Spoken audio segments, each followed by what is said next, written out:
To catch Drinkin with Mo podcast, the S.A.T for the first time will be interviewed by Mo. Check us out. That's right. What he said. This meeting is being recorded. Yes. All right. So we got here the S.A.Ts, the fathers of the style of today. That's right, baby. That's right. Spanish Fly. I mean, I remember when I was wanting to do my homework for this, and I was looking up some of your matches, and I saw what looked like it was from Japan, and this, I'm like, wait a minute, that guy looks familiar. And then I looked at the name, and I'm like, holy shit, Tomohiro Ishii. Ishii's my boy. Oh man, Yeah. like out of Japan, my absolute favorite right now. So like when I heard he was going to be on that multiverse of matches here in a couple days, I'm like, oh shit, I got to have that. Yeah. We wrestled them for the tag team titles at the time. Yeah. They were there was 0-1 tag team champions, right, Joel? Yeah. Yeah. And World Japan. And then we wrestled them in World Japan a lot of times. Nice. Yeah. When I was with the Navy, that was one of the countries, since I was on the West Coast, we anchored off of Japan, but we never actually got, most of us never actually got on land, unfortunately. Yeah. We've seen a lot of military up there, a lot of time. So I know a friend of mine that's now in DC is their first duty station was out there. Yeah. But one thing I wanted to start off with was something I asked everybody, and sorry about my dogs right now. They're going nuts. But I always like to start off with what got you started as a fan and also your start in wrestling. Yeah, Joel, kick it off. As a fan, it started fun when we were younger in Puerto Rico. We used to watch a lot of old school WWF and WWC, Carlos Colon's company at the time. Oh yeah. And we grew up watching that type of style of wrestling until we got to the States. When we got to the States, we met a friend who also became a wrestler at one point because of him. His name is Chris Devine. He put us on to ECW. He put us on to ECW and to a whole bunch of other stuff in Japanese wrestling that we never saw. He's the one that put us on to all that. When we saw that, we just fell in love with it. You know, Japanese wrestling, the style of lucha libre. We started watching lucha libre and all that. So that's what got us into wrestling as fans, loving it. Okay.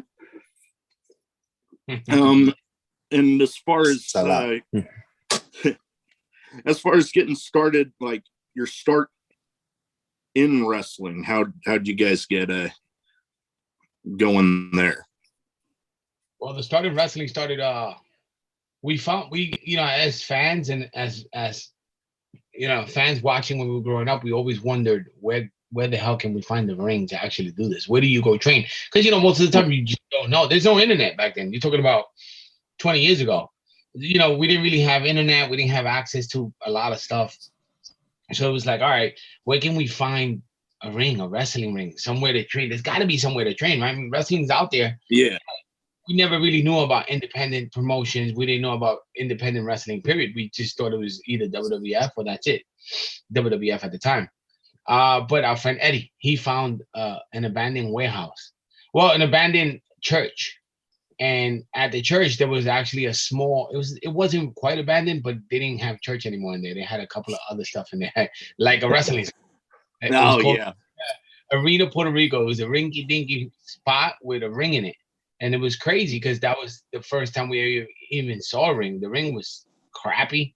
The ropes were so thick. They were wrapped in so much freaking electrical tape that they were like 4 inches thick. But we didn't care. We were like, oh my god, that's the actual wrestling ring. And we started to train ourselves for a little while. I mean, we were there for like a good year before we actually got training from Mikey Whipwreck at the time. And one thing led to another where we trained for a year with a AAA Mexican wrestler called Super Aguila at the time. And our first style of wrestling was Mexican style wrestling. So we didn't, everything was backwards. Everything was right-handed. Americans all left hand, left arm, left leg, everything with the left. Mexicans opposite is right hand, right leg. So, we were completely lost in the game. Go ahead, Joel. No, you said it all. Yeah, right? That was pretty much man. Mikey in Long Island. One thing led to another where we begged him to train us, and he finally actually did. Yeah. We're the last students of the ECW House of Hardcore at the time. No kidding. Yeah, that's one thing I did. Like I try to do with anybody I'm bringing on. Try to do my homework. So you got to, when you're the host, you got to know what you're talking about. Yeah. That's one thing that I guess I didn't really dig up. That's pretty cool, knowing that you were some of the last ones to go through there. Yeah. We trained in Long Island in Deer Park.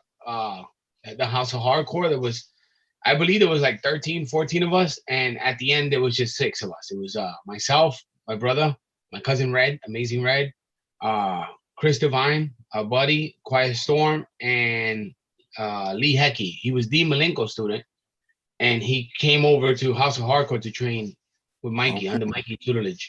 But yeah, we were the last ones, man. We were the last malarkey. But by the time we graduated, ECW went down, and the whole shebang happened where there was no more ECW for a while. Yeah. Like I remember hearing different stories about that place and how it was notorious for having, you might start off with a good number of people, but then before you know it, you're down about half. Yeah, it's a natural occurrence in wrestling. You know what I mean? Like, yes, it's a work, but we tell people all the time, it's not fake. It's a work. It's a work. It might be staged, but you getting beat up, man. That's facts. You putting your body through some shit. Excuse my language. Hey, I'm Navy veteran. I'm used to strong language. Yeah. I hear you, brother. But I like to tell people that myself, because when when this was a few years ago, a promotion here in town was running little trainings for people that were interested. And one time I found when they were doing it, the show was actually in the convention center that was attached to the hotel I was put in the night before boot camp. And I'm like, okay, I gotta go. And I went, and we took a few bumps in the ring there, and I'm like, yeah, no kidding. You take some bumps in that ring, and whew. Yeah, you freaking feel it, man. You feel it. Oh yeah, I was, and I remember walking funny for like a couple days after that. Yeah, we just had a show. We just had a match Saturday against Chant and some NYWC kids, and the next day, bro, it's always the next day. It's so beat up. It's crazy. Once the adrenaline goes down, no matter how many times you do it, you wake up sore. It's facts. 2 weekends ago, we wrestled Briscoes. Okay. And the Hardy Boys the same night. Oh And- yeah, I was actually Yo, just watching that show. What's up? You went out. Yeah, we noticed. So, but we wrestle the Briscoes, and every time you wrestle the Briscoe brothers, you're gonna go through some shit. You're gonna get beat up, right? Yeah. You're going through the ringer. So we're like, all right, we're wrestling Briscoes, and then once we get to the back, you start to cool down again because this, we were in the beginning, first match, and then we Yeah. had the main event with the Hardy Boys. So we were like, all right, we could probably definitely do it. It's no problem. But once you get through that first match, we're like, holy shit, dude. We're all wrecked. We're all beat up already before we even wrestle the Hardys, and now we're gonna get beat up by the Hardys. So we're like, bro. Sunday morning we have another show, so we have to go from Boston all the way to freaking New York to Albany. So we're like, all Albany. right, we're all beat up and all sore. We're like, we just had 2 matches. We're wrecked, and now we gotta have another match against freaking Danny Moff and what's the other and Slick Wagner Brown and Danny Miles. and Danny freaking what's the other Miles. Danny Miles. These 3 guys all hit hard. Oh yeah, I've seen some of their stuff, and yeah, those guys they don't look like they're fucking around. Yeah, that's a fact. So we had a crazy weekend that weekend. Yeah, I was walking funny for like 3 days after that too. So I can imagine. Like, speaking of the Briscoes, I was watching your guys' match, the GCW Believe Me show, and goddamn. Yeah. But speaking of some of the stuff that we were talking about with some of the different stories, one thing that I've actually talked with a few wrestlers about is how I kind of see a lot of parallels between road stories and kind of my deployment stories. Like,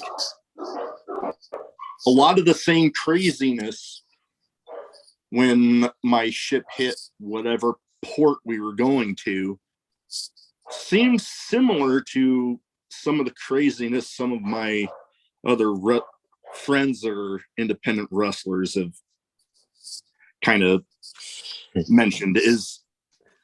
Do you guys have any stories you might mind telling? Yeah, Jay. I don't know which one. Ricky Toshu. So we're in Japan, right? And it's I think it's like our second tour for World Japan. We were wrestling. Ricky Choshu is a very big fan of Mexican wrestling. So he loved our style. For some reason, he took a liking to us. I don't know if you're familiar who Ricky Choshu is. I've seen a little bit of his stuff. So Ricky Choshu is freaking Hulk Hogan times Ric Flair in Japan. He's top dog. He's like Great Muda. There's no talking about Great Muda without Ricky Choshu. There's no talking about, Masahiro Chono without Ricky Choshu. He's the guy. Yeah, he's that boom. Yeah, he's the statue. He's an OG. He's like a little older than all of them. So he's like, they have so much respect and love for the guy. He came up with Tenru. He came up with all those guys, So he was like, all right. He was like, I want to take you guys out to eat and drink tonight. Let's go. My friends, we go out with him. All right. We get to this freaking place. Ricky Choshu is God in Japan. So he can't go anywhere without 1,000 people literally trying to chase him down the street. It's sick. So we go into this place. And he had his guys kind of block all these people off because if he didn't stop them, they'll all swarm us and they won't let us eat or drink. So we were sitting at this table. Everybody's taking pictures, freaking out because Ricky Choshu is hanging out with 2 Puerto Rican guys from New York in a dive somewhere in Japan. So we were like, all right, man, let's hang out. We're just talking. He speaks freaking fluent Spanish, which is freaking impressive. And he orders the biggest tray of tequila shots I've ever seen in my life. And he's like, oh, yeah. Oh, holy shit. He brought literally like a tabletop full of shots of tequila that he ordered them to bring. Like so 50 shots. Maybe more. So he wants to play rock, paper, scissors, and whoever loses rock, paper, scissors takes a shot. Oh, boy. So him and Joel and I are going at it. Turns out Joel and him are really freaking banging them back. I kept losing. Ricky Choshu is hammered at this point. He had like 40 tequila shots. He had like 10 Yep. beers. And it was time for him to leave. He's like, okay, guys, see you tomorrow. He brought us there. He brought us to that bar in Japan. I have no way of getting back to the hotel. I have no idea where we are. We're lost in translation. Shit is about to get real. I'm like, all right, where the hell are we? We're like 40 minutes away from the hotel. We don't know where we are in Japan. So we're like drunk, coming out of this bar. We're like, holy shit, what do we do? No car. No car. We're like, we have Japanese yen. We're like, holy shit, dude, what are we going to do? So then we're walking outside and we're like on a second floor and there's a staircase going down. And Joel looks at me. He goes, I think I can jump. I can do it. I was like, so then I'm drunk. So I actually go, I think you can and I think you should. He runs back full speed, dives and tries to do it. And he rolls all the way down to the sidewalk. Yeah. We wind up going to 2 different hotels before we actually found our hotel. That was like 22 steps. Bro. Yeah, it was deep. It was deep. We finally get to the hotel. It's probably like 5 a.m. at this point. And we have to drive 8 hours across the whole country to get to the next town to wrestle in the tour bus. So we get on the tour bus, hungover, we haven't slept. We were like, don't worry about it, we'll sleep on the bus. It's an 8-hour ride. We get to the couple of rest stops, we eat. We finally get to the show. We see Ricky Choshu there. And he's so pissed. He just threw up like 3 times. He looks at us. He's going, you better us. You took us out. Yeah, that was one of the funnier ones. That a legend like that. That's a crazy story. Yeah. Yeah, no one in the world, man. I'm telling you, it's crazy. We had a moment in time with Ricky Choshu. God bless his soul. He's amazing. That's a pretty good one. I remember when I was on deployment, we were in Bahrain, and the club on base, there happened to be a bunch of British Navy there at the time.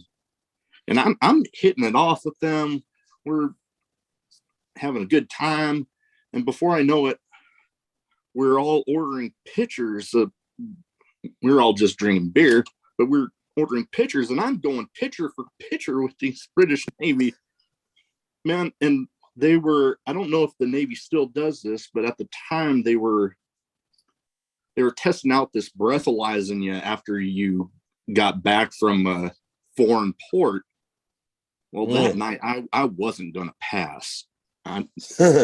But when we got to the ship, my group that I was with, we were in the back of the line, and they were like, just go, we'll sign you back in. So I just like hopped off to the side and down to my Wow. That was a great story. Oh man, there was no way in hell I was passing that breathalyzer that night. That's freaking fantastic.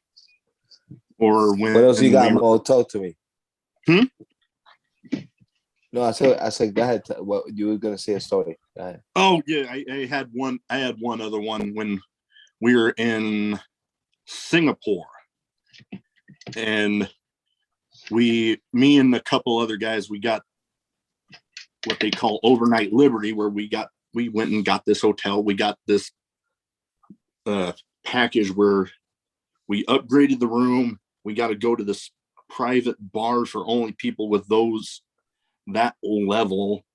And like everybody there was like one at a time, grabbing the beers or grabbing the one drink at a time. And me and my friends, we were all grabbing like 2 and slamming them down. And we ended up getting called back early, but we were all fucking hammered. And I remember somebody telling me that when they called, I was apparently by the phone, and they said, oh yeah, we need you back here by midnight. And apparently I said, midnight? It's already midnight and I'm here. I can't be there. The guy hung up. And that was it. And that was it. We got back to the ship, and yeah, I was pretty fucking hungover that next day.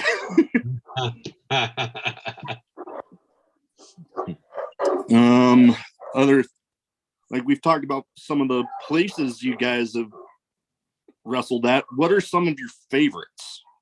Like as far as maybe towns or promotions, even. I love Tennessee. Okay. And Texas. Texas is one of my favorites. Love wrestling in Texas. I love being in Texas. Been a while since I've been to Texas. Been to Nashville once. Yeah, Tennessee was freaking awesome. Just, you know, I don't know. We're foodies, so the food there was awesome. People were great. You know what I mean? It's different lifestyle. We come from New York City, so everybody's nasty and rude.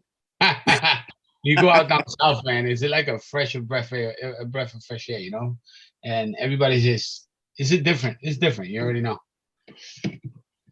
Oh yeah, most of my first year in the Navy was spent down south, Florida, Mississippi, Alabama. So, yeah. No, I experienced a good deal of that, so I can definitely agree down there. Hell yeah. Yeah, man. How about you, Jay? My favorite places. I like New York and Boston. Boston treats us like we are part of Boston. As far as wrestling, I also like for the MLW days when we used to do the time nightclub in Orlando. It was always an amazing experience. Okay. Yeah. You guys are frozen. No, yeah, frozen. Okay, yeah, yeah, it's looking like we're good now. I was saying Florida, Orlando, Florida, and our MLW days, we used to have great experiences over there. Okay. Yeah, MLW in Florida was freaking awesome. We love Florida too. Orlando, we used to always stay at the Renaissance Inn, the Renaissance Hotel, which is fantastic. We can hear you. We can see you moving. Yeah. Good. We can hear you. Yeah, we can hear you. The video is just kind of freezing up. But yeah, the internet's really bad over here. We have another podcast in 20 minutes. Okay. Well, we can kind of. Let's go, Mo. Talk to me. All right. So we've talked about some of your opponents. Can you remember some of your favorites? Hands down, Briscoe brothers. But I'm a little biased because they're like our best friends in the world. Like we're family, so you know what I mean. Like legit, that's like my family, man. Like, and that's our guys. We know they know my parents. I know their parents. Like legit. Nice. So it's Briscoe brothers for sure. I think I can speak for both of us, right?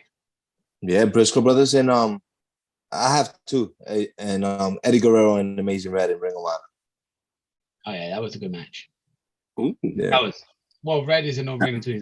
He's our cousin. Yeah. No, I think I'm just biased right now because we just wrestled Briscoe 3 times already. So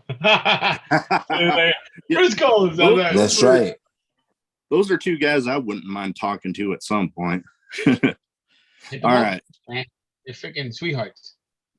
I'll have to do that. So one thing I wanted to ask you guys about was what your thoughts are on the current state of tag team wrestling, because there are promotions out there that seem to highlight their tag teams a little more than others. And then there's places like WWE that seems like their tag team division is mostly just like, okay, we got nothing for these two, so how about we throw them together?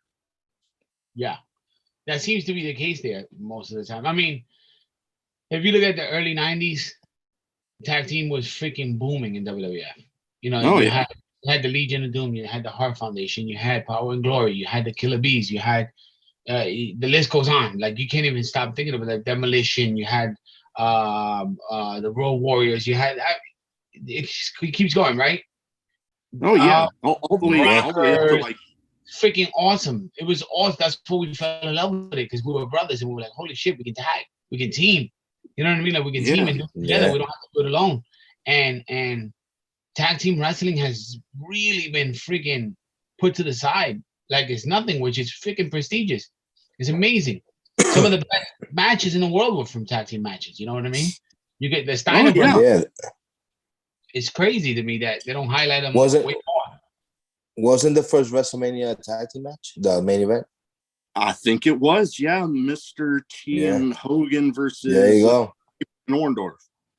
Tag team wrestling has been a big deal since way before all of us here. And Yeah. I feel like right now it's getting its respect from guys like the Briscoes and the S.A.T and the FTR and Hardy Boys coming back together, which is amazing. Oh And yeah. all these other great tag teams that are out there. Yeah. Yeah, That's why we're so excited about this run now. yeah. Like there's so many people out there that y'all can, I'm sure, have some pretty kick-ass matches with. 100%. Well, in 2 weeks, in 3 weeks we're wrestling the Rock and Roll Express. Ooh. Ooh. Yeah, that's gonna be crazy. I'm gonna have to keep my eye out on that one. So we've already kind of talked about some of the things y'all got going on currently with that match with the Rock and Roll Express, some of your matches against the Briscoes and the Hardys. Is there, let's see, match types as far as your favorites to be in, and some like just you're as a fan watching? I love trios. I like six mans, you know. Okay. Me too. Like, like Gringo Loco and all those kids doing all that shit in GCW. Those are fun. Oh yeah, they've Those been are doing really some bangers. Yeah, so it's always something to highlight. Like, every time Super Crazy and Tajiri went on, that was like our favorite match. You know what I mean? Oh Or yeah. versus RVD. That was one of the favorites, right? Like, yeah, I love those type of bangers, like the scramble matches, trios, and the 6-man matches is freaking is awesome. Oh yeah, no, I can definitely agree. Those are some really fun, entertaining ones to watch for sure. All right, last thing, since I know you guys got another podcast coming up here. Thing I also like to do is a kind of a speed round sort of thing. I name off a few people, maybe some promotions. You give me your first thoughts on them. All right. Ring of Honor. Amazing. Originators. Yeah.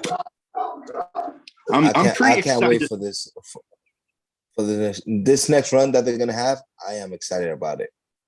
Oh yeah, no, I have. I've already ordered a Super Card of Honor, and I'm actually in talks with Carrie Silken to actually be a part of a future episode. Yeah, that's amazing. I know that. So I'm looking forward to that one. That, like, I didn't even think he was going to get back to me, to be honest. That's this Friday, right? Yes, Friday. Yeah. Carrie's such a sweetheart. You get to talk to him. Yeah. Hello. I definitely will. All right, next one. Because I know about some of the early days of this promotion. TNA are now Impact. TNA Impact? Yeah. You know, Impact is not. It's not where it needs to be because they haven't hired us.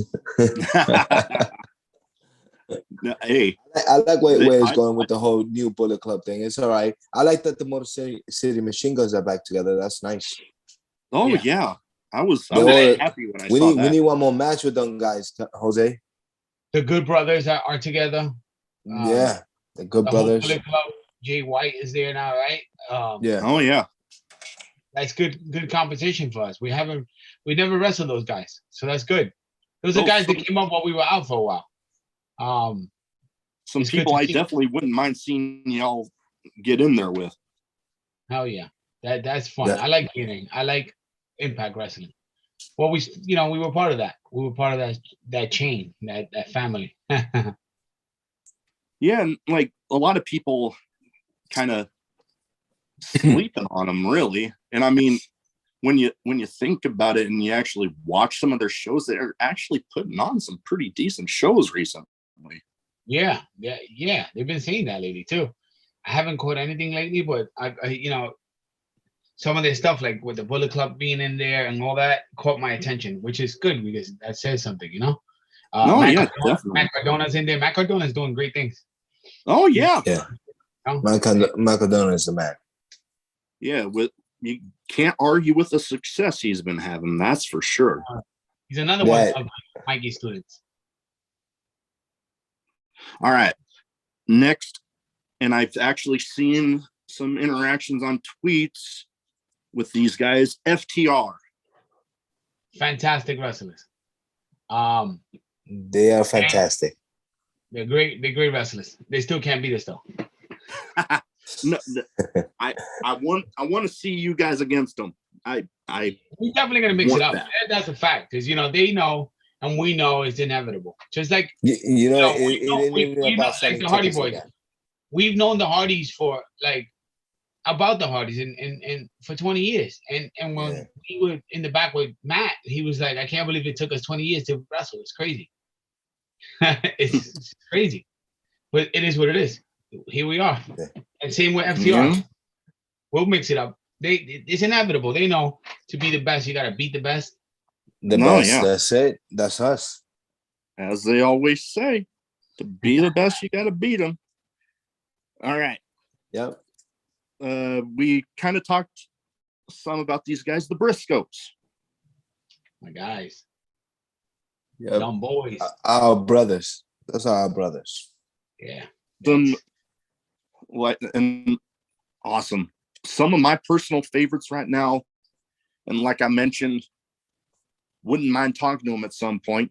Maybe you can put in a good word for me. Wink, wink. Got you, Mo. Yeah, listen, we'll definitely hit them up, let them know. All right. Freaking legends. They're legends. Living Oh legends. yeah, totally. For sure. All right.